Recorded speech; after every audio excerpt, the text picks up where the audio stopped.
여러분 반갑습니다. 오늘 여러분과 말씀을 나누겠는데 오늘 말씀은 창세기 38장입니다. 38장 1절부터 11절 말씀. 오늘 제목은 믿음 전쟁. 창세기에는 전쟁하는 것이 많이 나오는데 그 이면에 있는 믿음에 대한 전쟁을 살펴보려고 합니다. 창세기 38장 1절부터 11절 말씀을 한 절씩 우리 교독하지 않고 다 같이 한번 읽어보면 좋겠습니다. 38장 1절부터 11절. 그 무렵에 유다는 형제들에게서 떨어져 나가 히라라고 하는 아둘람 사람이 사는 곳으로 가서 그와 함께 살았다. 유다는 거기에서 가나안 사람 수아라고 하는 사람의 딸을 만나서 결혼하고 아내와 동침하였다. 그가 임신하여 아들을 낳으니 유다가 그 아들 이름을 에르라고 하였다. 그가 또 임신하여 아들을 낳았다. 이번에는 아이의 어머니가 그 아들 이름을 오난이라고 하였다. 그가 또다시 아들을 낳고 이름을 셀라라고 하였다. 그가 셀라를 낳은 곳은 거십이다. 유다가 자기 맏아들 에르를 결혼시켰는데 그 아내의 이름은 다말이다. 유다의 맏아들 에르가 주님께서 보시기에 악함으로 주님께서 그를 죽게 하셨다. 유다가 오난에게 말하였다. 너는 형수와 결혼해서 시동생으로서의 책임을 다해라. 너는 내 형의 이름을 이을 아들을 낳아야 한다. 그러나 오난은 아들을 낳아도 그가 자기 아들이 안 되는 것을 알고 있었으므로 형수와 동침할 때마다 형의 이름을 이을 아들을 낳지 않으려고 정액을 땅바닥에 쏟아버리곤 하였다. 그가 이렇게 한 것이 주님께서 보시기에 악하였다. 그래서 주님께서는 오난도 죽게 하셨다. 그리고 끝난 11절이 없네요. 11절 제가 놓다가 깜빡한 것 같아요. 11절은 제가 읽어드리겠습니다. 유다는 자기 며느리 다말에게 말하였다. 나의 아들 셀라가 다 클 때까지 너는 내 친정 아버지 집으로 돌아가서 과부로 살고 있거라. 유다는 셀라를 다말에게 주었다가는 셀라도 제 형들처럼 죽을지 모른다고 생각하였다. 아멘. 오늘 창세기 38장은 창세기 50장 1장부터 50장 처음부터 끝까지 있는 장 중에 사실은 가장 논란이 많은 장입니다. 왜냐하면 내용상의 문제가 아니라 그 위치가 왜 굳이 이쪽에 들어있을까? 왜 38장에 위치해 있는가? 라는 것 때문에 논란이 가장 많은 장입니다. 창세기 38장은 37장과 39장의 그 요셉 이야기, 요셉이 이제 팔려가고 고난을 당하는 그 이야기 딱 중간에 이렇게 위치를 하고 있기 때문에 그렇습니다. 여러분 한번 보시면 창세기 37장의 마지막 절 한번 보여주세요. 창세기 37장 36절에 이렇게 돼 있죠. 그리고 미디안 사람들은 이집트에서 요셉을 보디발이라는 사람에게 팔았다. 그는 바로의 신하로서 경호대장으로 있는 사람이었다. 이렇게 요셉이 팔리는 장면이 나오고요. 39장 1절을 한번 보면 39장 1절 요셉이 그래서 이제 팔렸으니까 그래서 이집트로 끌려갔다. 요셉을 이집트로 끌고 내려간 이스마엘 사람들은 바로의 신하인 경호대장 이집트 사람 보디발에게 요셉을 팔았다. 이렇게 보시면 요셉이 팔렸고 그래서 끌려갔어요. 그래서 산 사람인 그 주인에게 인계되는 장면이 이렇게 연이어 나오는데 이게 하나의 이야기입니다. 그런데 여기 허리를 딱 잘라먹고 37장 36절이 끝난 다음에 이상한 이야기로 38장 이야기가 탁 들어가 있는 것이라서 논란의 여지가 있죠. 그리고 이제 이 38장을 보면 정말 좋지 않은 이야기 같아요. 죄에 이렇게 편만함이 이 정도야? 뭐 이런 정도의 좋지 않은 이야기고 꼭 저도 그랬는데 아이들하고 이렇게 성경을 읽을 때 좀 그래서 건너뛰기도 하고 그랬습니다. 아이들한테 읽어주기도 좀 민망한 아이들이 뭐 성인이면 모르겠지만 좀 큰 아이들은 모르겠지만 유아 시절에 이거 읽어주기에도 이게 좀 그랬어요. 그런 본문이 이 이야기를 요셉 이야기를 딱 치고 들어온 듯한 느낌이 들죠. 그러나 이 문학적 이 창세기도 이제 문학의 여러 요소들이 포함되어 있고요. 구약은 신약보다 사실 훨씬 더 많은 문학의 요소들이 이렇게 이제 사용되고 있는데 그 중에 하나가 위치를 정하는 겁니다. 위치를 정하는 것. 우리가 성경을 하나님의 말씀 1.1획도 틀리지 않은 하나님의 말씀으로 받아들이는다. 그래서 이 말씀은 하나님이 우리에게 주신 특별한 계시다라고 할 때에 내가 이 성경을 믿는다, 이 특별 계시를 내가 믿는다고 할 때에 그냥 글자만 믿는 것이 아닙니다. 이 안에 어떤 말씀이 있던지 난 다 믿습니다. 그 가운데에 이렇게 편집된, 사실 이야기가 요셉 이야기에 이것은 창세기를 적는 사람, 이 모세가 적는 사람이 여기에 위치에 있어야 돼 라고 집어넣은 이 편집 과정들까지 우리가 다 믿는다라고 생각하시면 되겠습니다. 하나님이 이렇게 편집된, 이렇게 이야기 중간중간에 뭐가 좀 부정확하고 뭐 부조화스럽다고 할지라도 이렇게 집어넣은 것도 하나님의 뜻이라고 우리가 믿어야 한다는 겁니다. 그럼 왜 여기에 있어야 될까? 정말 좀 의문스러운데 라고 생각하시겠지만 반드시 여기에 있어야 될 이유가 사실은 있기 때문에 여기 있는 거죠. 그것을 한번 오늘 저와 여러분이 나누어 보려고 합니다. 그 이유는 이제 두 가지로 제가 말씀드릴 건데, 첫 번째는 교회의 타락에도 언약의 신실하신 하나님을 보여주기 위함이다. 입니다. 하나님께서는 구약의 교회인 야곱의 가정, 언약을 이제 받았죠. 아브라함 때부터 언약을 받은 가정인 그 대를 이어가는 야곱의 가정에 죄악이 들어오는데, 이 죄악이 아무리 편만하게 퍼져 있다 할지라도 언약을 이루어 가시는 신실하신 하나님이시다를 이 38장을 보면 알 수 있고, 하나님은 그것을 알려주시기 위해 여기에 불쑥 집어 넣으셨다라는 것입니다. 제가 방금 이 야곱의 아들들, 야곱의 가정을 일컬어서 무엇이라고 했냐면 구약의 교회라고 했습니다. 구약의 교회. 창세기의 족장들의 가정은 사실 모두 다 구약의 교회입니다. 나중에 이스라엘 나라는 이 족장들의 가정, 이 교회가 확장되고 커졌기 때문에, 나라를 이루었기 때문에 이스라엘 나라가 된 것입니다. 이 나라조차도 나중에는 사실은 교회로 보아야 되는 거죠. 우리 스데반이 사도행전 7장에 이제 설교를 하는데요. 띄워주시면 창세기에 나오는 것들을 쭉 이제 이야기하면서 사도행전 7장 38절에 개역 개정판입니다. 시내산에서 말하던 그 천사와 우리 조상들과 함께 광야 교회에 있었고 또 살아있는 말씀을 받아 우리에게 주던 자가 이 사람이라. 구약을 쭉 설교하면서 본인이 이제 마지막에, 스데반 마지막에 내가 왜 이런 행동을 하느냐, 왜 이런 말을 하느냐라고 이렇게 항변을 할 때 구약을 설교하는데, 그 중에 구약 이 백성들을 일컬어, 조상들을 일컬어 구약의 광야 교회라고 이야기합니다. 새 번역은 그냥 회중, 모임의 회중이라고만 번역이 되어 있는데, 더 정확한 번역이 사실 이 구약의 광야 교회라는 것입니다. 스데반도 인정할 만큼 알고 있었죠. 인정하는 것보다는 믿고 있었죠. 스데반이 알고 믿고 확신할 정도로 구약의 이 가정들은 교회고 이스라엘 백성들은 교회입니다. 그러니 야곱의 가정 또한 구약의 교회죠. 이 교회를 이루는 성도들은 누구일까? 초기에는 별로 없었겠죠. 이 야곱의 가정의 구성원들, 이 가족들이었으니까요. 그런데 이 아들들이 교회의 일원들이고 그들이 모여서 구약 광야 교회가 되는 것인데, 오늘 본문 바로 앞장에 37장에 보면 이 교회의 교인들, 구성원들이 뭐하냐 할 때 그들 중에 한 명인 이 요셉을 팔아버리는 거예요. 팔아버린 겁니다. 야, 여기 이렇게 죄가 들어왔네 라고 볼 수 있겠죠.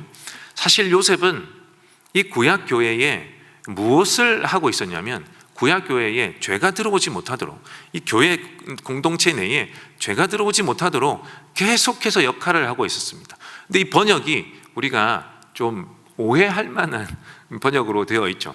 이 아들 요셉이 아버지에게 찾아가서 고자질을 하는 것처럼 비춰지거든요.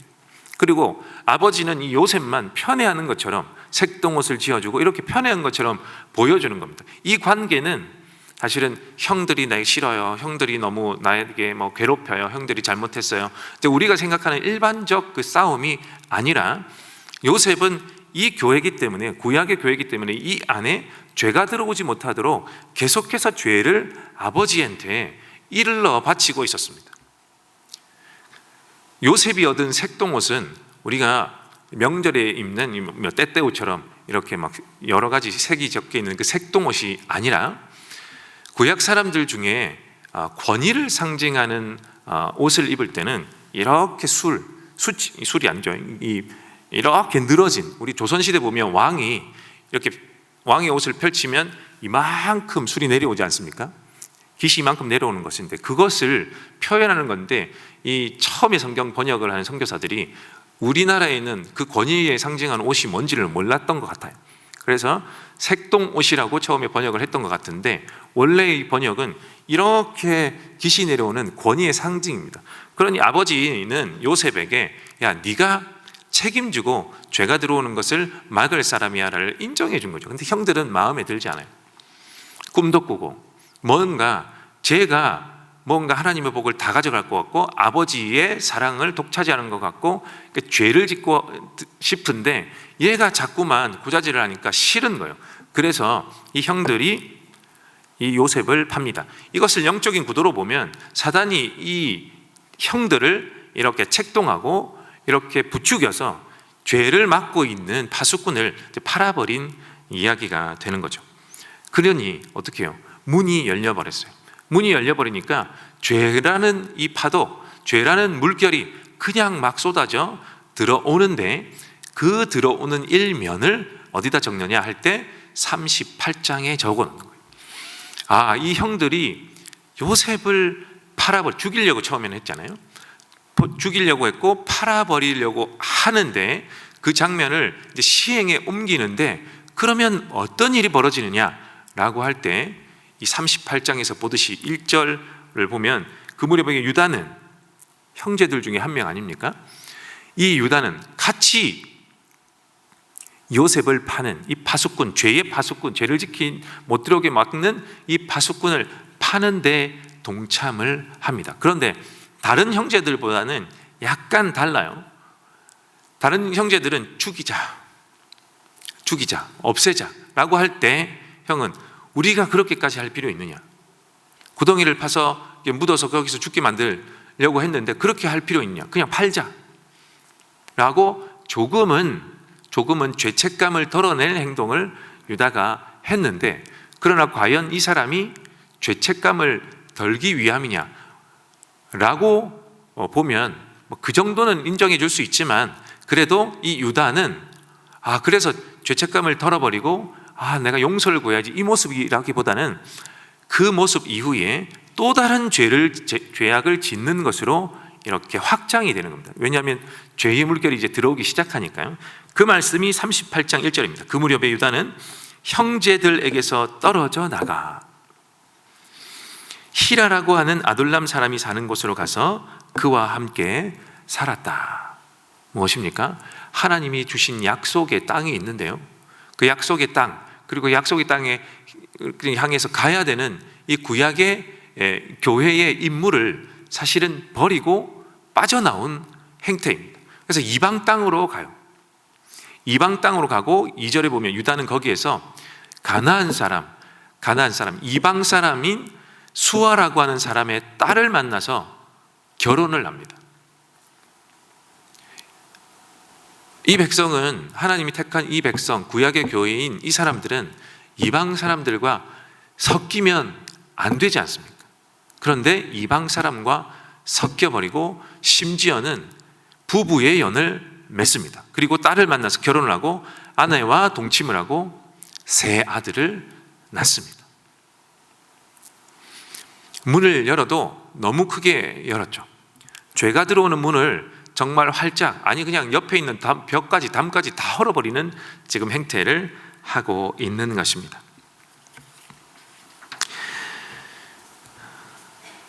그런데 성경은 다른 아들은 조명하지 않고 37장에 요셉을 팔고 다른 형제들보다 유다에게 이렇게 포커싱을 쫙 맞추어서 유다 이야기를 하는 이유도 있겠죠.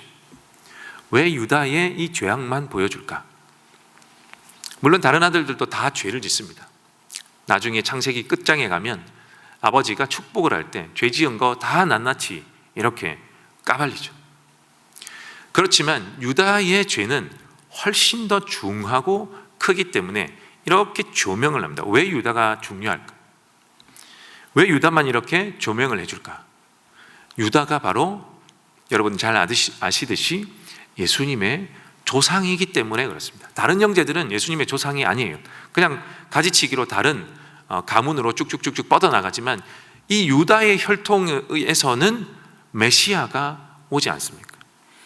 메시아를 보낼 정말 중요한 가문의 한 사람이기 때문에 어떻게 해요? 이 사람이 타락하고 그러면 나는 이 언약에 동참하지 않을래요 라고 하면 어떻게 됩니까? 그 당시에는 몰랐겠지만 우리는 후대의 사람이니 알 수 있잖아요. 유다가 여기서 이탈해버리면 메시아가 오시는 계보가 흐트러지기 때문에 매우 중요한 위기 상황임을 오늘 38장이 이야기하는 것입니다. 그래서 이 유다가 어쨌든 죄를 행하면서 가정을 만들었는데 이 유다의 가정의 위기는 지금 이 세 아들이 굉장한 고초를 당하고 있지 않습니까? 이 위기는 무엇입니까? 구약 교회의 위기입니다. 이 유다의 가정만 위기가 아니죠. 이 유다가 고난을 겪고 죄로 인해서 물들게 되면 어떻게 해요? 그 아버지 때 아브라함으로부터 내려오는 언약이 심각한 타격을 입게 되는 거죠. 그래서 이것을 하나님이 고발하는 것이 38장입니다. 너네 요셉을 팔았지. 사탄은 아마 이 요셉이 메시아의 계보가 아닐까라고 생각한 것 같아요. 그래서 요셉을 죽이려고 한 것 같습니다. 그런데 알고 보니 까발려 보니 유다가 그 조상이고 유다에게도 이렇게 죄가 전면된 것을 보니까 기분이 좋았겠지만 하나님은 가만히 있지 않으시는 거죠. 야, 너네가 죄를 받아들였니? 그래서 위기를 맞았니? 그리고 유다가 죄를 지으려고 이방 땅으로 도망갔니? 그러나 이 언약을 세운 자가 누구냐? 나 아니냐? 잘 보아라, 내가 개입한다. 내가 이 언약의 신실한 하나님 아니냐? 내가 개입해서 바로 잡는다. 이렇게 하시는 이유가 38장에 들어있는 것입니다.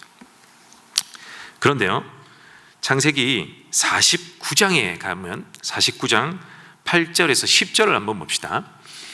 유다야, 너의 형제들이 너를 찬양할 것이다. 너는 원수의 멱살을 잡을 것이다. 너의 아버지의 아들들이 내 앞에서 무릎을 꿇을 것이다. 유다야, 너는 사자 새끼 같을 것이다. 나의 아들아, 너는 움킨 것을 찢어 먹고 굴로 되돌아갈 것이다. 엎드리고 웅크리는 모양이 숫사자 같기도 하고 암사자 같기도 하니 누가 감히 범할 수 있으랴. 임금의 지휘봉이 유다를 떠나지 않고, 여기가 중요하죠. 통치자의 지휘봉이 자손 만대까지 이를 것이다. 권능으로 그 자리에 앉을 분이 오시면 만민이 그에게 순종할 것이다. 이 구절에 의미가 다 포함되어 있겠지만 여기서 중요한 것은 유다야, 너를 통해서 이스라엘의 왕들이 태어날 것이고 끝으로 가서는 메시아이신 진짜 왕이 태어날 것이다. 너희의 혈통을 통해 메시아가 오신다. 이렇게 이삭이 이 유다를 축복하고 있습니다.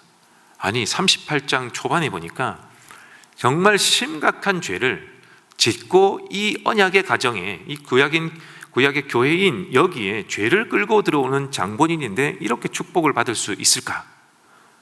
그래서 38장 전체의 이야기가 중요한 거죠.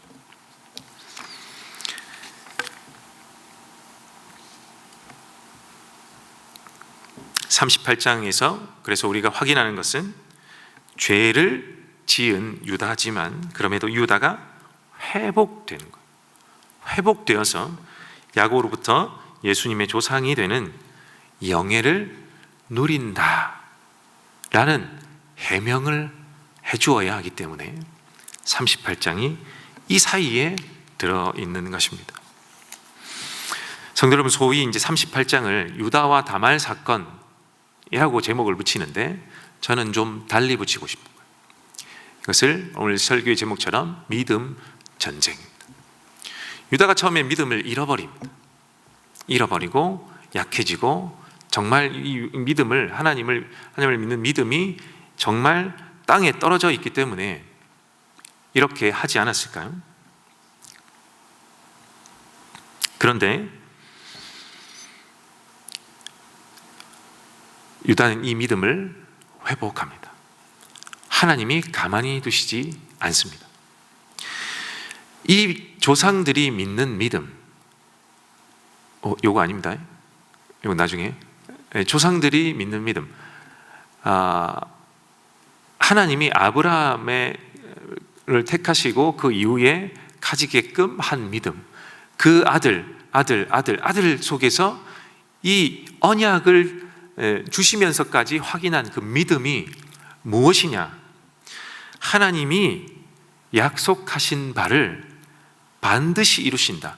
이 언약에 신실하신 분이 바로 하나님입니다. 이 믿음을 조상들이 가진 것. 아브라함, 이삭, 야곱, 그 다음 때 유다. 유다도 이 믿음을 가져야 하는데 처음에 이 믿음이 땅에 떨어집니다. 이 언약을 하나님이 신실하게 이루실 분이다. 하나님은 신실하신 하나님이다. 이 믿음을 처음에 가지지 못한 것 같아요. 그러니 죄에 동참하고 아예 독립적으로 죄를 짓는 곳으로 가서 본격적인 죄를 짓기 시작하는 것이죠. 그런데 38장 우리가 다 읽지는 않았지만 뒤에서 이야기가 쭉 전개되는 가운데 사실 믿음을 가진 이방인이 하나 나옵니다.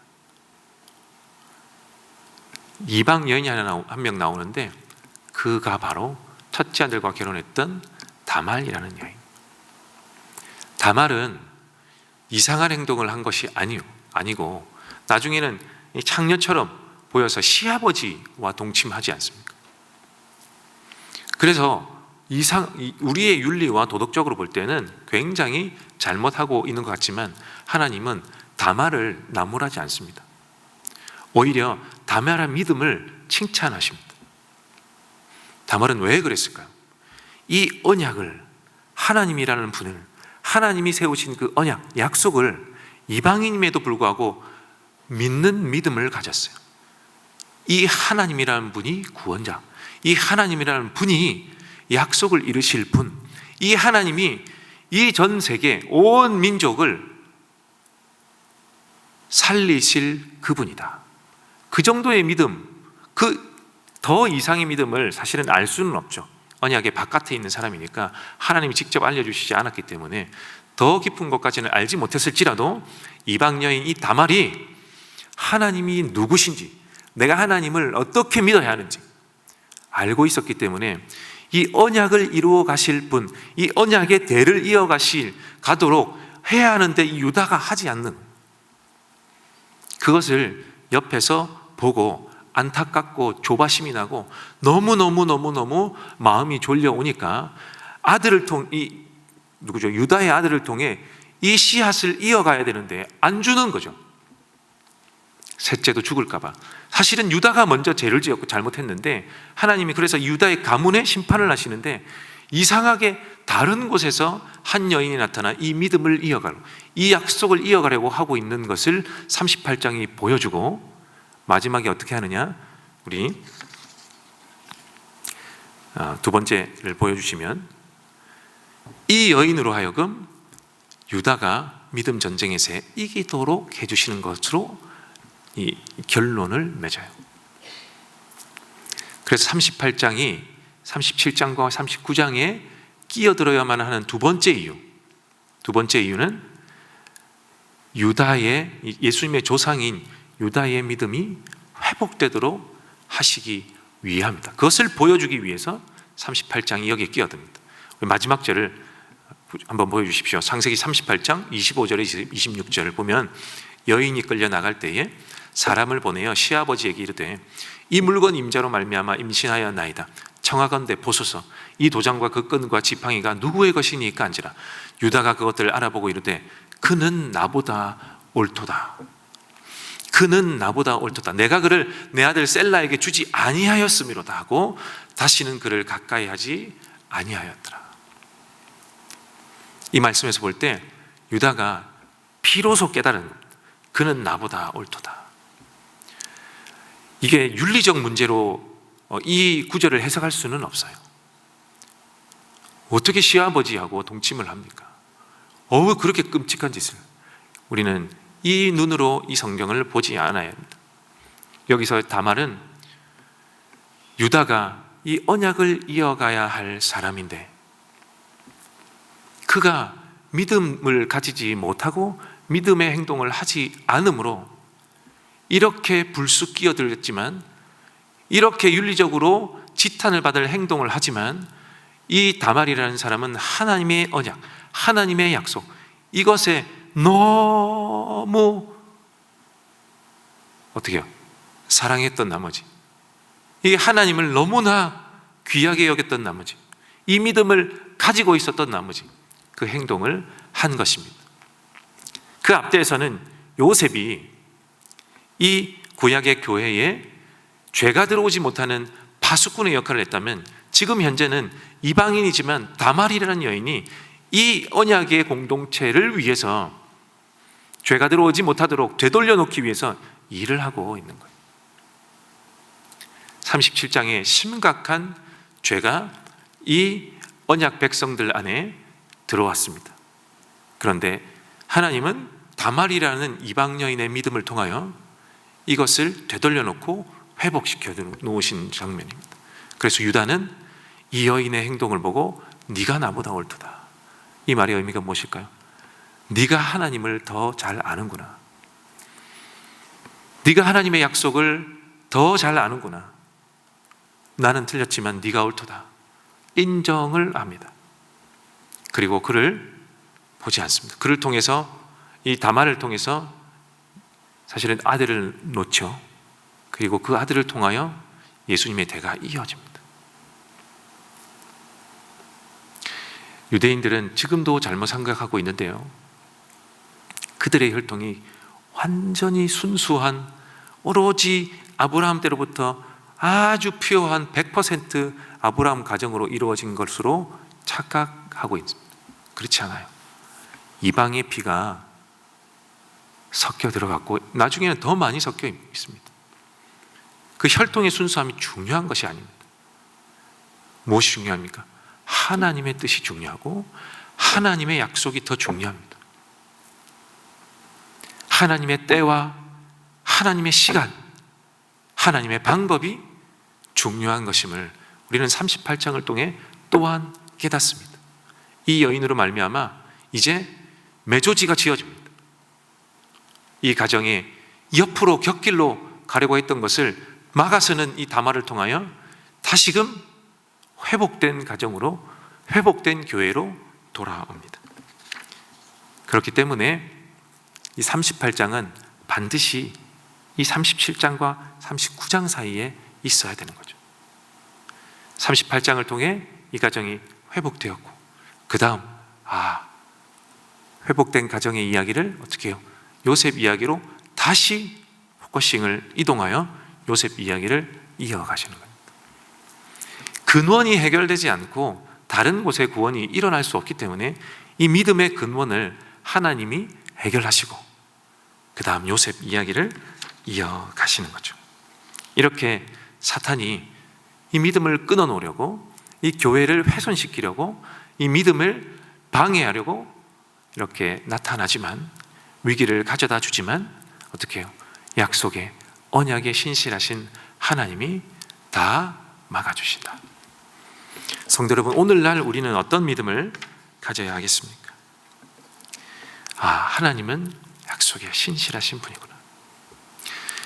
오늘날에는 내가 예수 그리스도를 믿어 의에 이르고 의에 이른 그리스도인답게 살아가는 이 관계를 통하여 내 믿음이 바로 서 있구나, 온전한 믿음으로 내가 서야겠구나. 그런 사람에게는 당연히 이 사탄의 공격이 당연히 반드시 찾아옵니다. 그럴 때 우리는 믿음을 잃지 않으려고 하나님께 더 가까이 가지 않습니까? 기도하지 않습니까? 기도해야만 하지 않습니까? 다른 사람을 위해서 그의 믿음을 지켜주고자 다말처럼 우리가 중보해야 되지 않겠습니까? 믿음으로 사는 자, 믿음으로 행하고 행동하는 자, 그리스도인답게 이 시대를 살아내는 자에게는 반드시 위협은 따라오지만, 그러나 그 믿음을 지키려고 발버둥치고 노력하는 자에게 하나님은 어떻게 해요? 임하시고 도와주시고 함께 하시고 성령이 함께 하신다고 하는 시대에 우리가 살고 있으니 성령을 통하여 우리를 지키시고 우리의 믿음을 보존해 가시는 하나님이시다. 우리가 뜬금없이 끼어든 이 창세기 38장을 통하여 깨닫는 교훈입니다. 오늘 저와 여러분이 믿음 있는 자로 하나님을 붙쫓아, 하나님을 늘 붙쫓아 떨어지지 아니라고 발버둥치는 저와 여러분이 되시기를 주님의 이름으로 간절히 축원합니다. 우리 함께 기도하겠습니다. 우리 첫 번째로 기도하실 때, 하나님, 나에게도 이러한 믿음이 있게 하옵소서. 하나님, 내 믿음이 흔들리고 내가 자꾸만 하나님을 바라보는 것이 아니라 내 주변, 내가 당한 억울한 일, 나를 화나게 한 일, 그리고 나를 어렵게 하는 그 사람, 이것에 눈이 더 가는데, 하나님, 그것보다 그들이 나를 움켜쥐고 해하려고 할 때 하나님, 내가 하나님만 바라보는 믿음을 갖게 하옵소서. 두 번째로는 하나님, 내가 아는 그 사람이 믿음이 흔들리고 고난 가운데서 너무 아파하고 공허해하며 하나님이 없는 것 같이 느끼는 그 사람이 있는데, 하나님, 내가 이 타말과 같은 사람이 되어 하나님 그를 중보하게 하셔서 그가 회복되게 도와주십시오. 우리의 중보가 필요한 사람들을 위해서 두 번째 기도해 주시고, 하나님, 이 나라와 민족을 위해 기도합니다.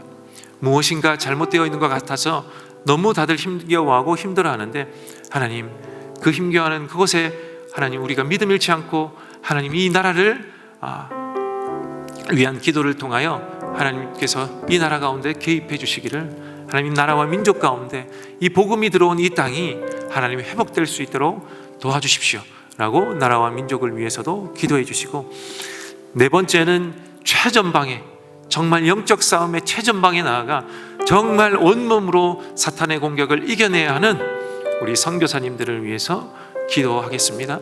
기도해 주십시오. 하나님, 그들이 이 사탄의 믿음을 흔들려고 하는 이 사탄의 공격에서 지켜보아야 주셔서 그 믿음의 최전선에서 하나님 잘 싸워낼 수 있도록 하나님, 그들을, 우리 선교사님들을 지켜주시고 보호해 주십시오. 네 가지를 기도하시고 우리 다섯 번째, 여러분이 가진 기도의 제목을 기도하시다가 돌아가도록 하겠습니다. 함께 기도합니다.